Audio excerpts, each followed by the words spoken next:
LDF സർക്കാരിന്റെ 4ാം വാർഷികാഘോഷം കേരള ജനത തള്ളിക്കളയുമെന്ന് കോൺഗ്രസ് പ്രവർത്തക സമിതി അംഗം MP കൊടിക്കുന്നിൽ സുരേഷ് പറഞ്ഞു. അഴിമതിയിൽ മുങ്ങിക്കുളിച്ച മുഖ്യമന്ത്രിയെ വെള്ളപൂശാനായാണ് കോടികൾ ദൂർത്തടിച്ചുള്ള വാർഷികാഘോഷമെന്നും അദ്ദേഹം മലപ്പുറത്ത് പറഞ്ഞു. അഴിമതിയിൽ മുങ്ങിക്കുളിച്ച മുഖ്യമന്ത്രിയെ വെള്ളപൂശാനായാണ് കോടികൾ ദൂർത്തടിച്ചുള്ള വാർഷികാഘോഷമെന്ന് അദ്ദേഹം പറഞ്ഞു. കേരള പ്രദേശ് കോൺഗ്രസ് കമ്മിറ്റിയുടെ തീരുമാനപ്രകാരം കേരളത്തിലെ എല്ലാ കളക്ടറേറ്റുകളിലേക്കും ഇന്ന് കോൺഗ്രസ് പ്രവർത്തകർ മാർച്ച് നടത്തുകയാണ്.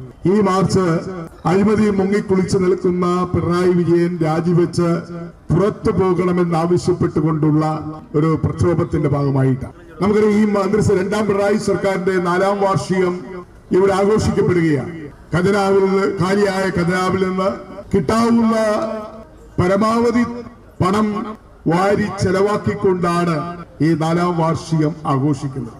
അതായത് അഴിമതിയിൽ മുങ്ങിക്കുളിച്ചു നിൽക്കുന്ന മുഖ്യമന്ത്രിയെ വെള്ളപൂശാൻ വേണ്ടി മുഖ്യമന്ത്രിക്ക് വിശുദ്ധ വേഷം നൽകുന്നതിന് വേണ്ടിയാണ് 14 ജില്ലകളിലും മന്ത്രിസഭാ വാർഷികവുമായിട്ട് മുഖ്യമന്ത്രിയും മന്ത്രിമാരും ഇറങ്ങിത്തിരിച്ചിരിക്കുന്നത്. നമുക്കറിയാം, ഇതുപോലെ നേരത്തെ ലോക്സഭാ തെരഞ്ഞെടുപ്പിന് മുമ്പ് പിണറായി വിജയനും 19 മന്ത്രിമാരും കേരളത്തിൽ പര്യടനം നടത്തുകയുണ്ടായി. എന്ത് സംഭവിച്ചു? പാർലമെന്റ് തെരഞ്ഞെടുപ്പിനെ മുന്നിൽ കണ്ടുകൊണ്ട് പിണറായി വിജയനെ മുന്നിൽ നിർത്തി ഇടതുപക്ഷ ജനാധിപത്യ മുന്നണിയുടെ പ്രചരണം അവർ കൊണ്ടുപോയെങ്കിലും അവർ അവിടെ പരാജയപ്പെട്ടു. ലോക്സഭാ തെരഞ്ഞെടുപ്പിൽ അവർക്ക് ജയിക്കാനായില്ല. ദയനീയമായ പരാജയത്തിലേക്കാണ് അവർ പോയത്.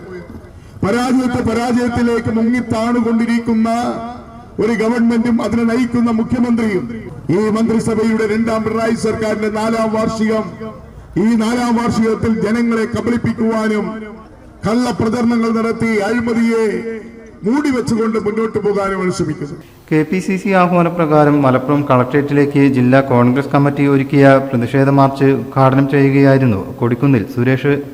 DCC പ്രസിഡന്റ് VS ജോയ് അധ്യക്ഷനായി. Aryadan Shoukath, KPA Majeed, PT Ajay Mohan, V Baburaj തുടങ്ങിയവർ സംസാരിച്ചു. News bureau, Malappuram. പുത്തനത്താണിയുടെ സ്വന്തം കനകമകൽ ജ്വല്ലറി ഇനി മുതൽ കനക ഗോൾഡൻ ഡയമണ്ട്സ്. കനക ഗോൾഡൻ ഡയമണ്ട്സ്, പുത്തനത്താണി. മാറുന്ന ലോകം, മാറ്റത്തിനൊപ്പം.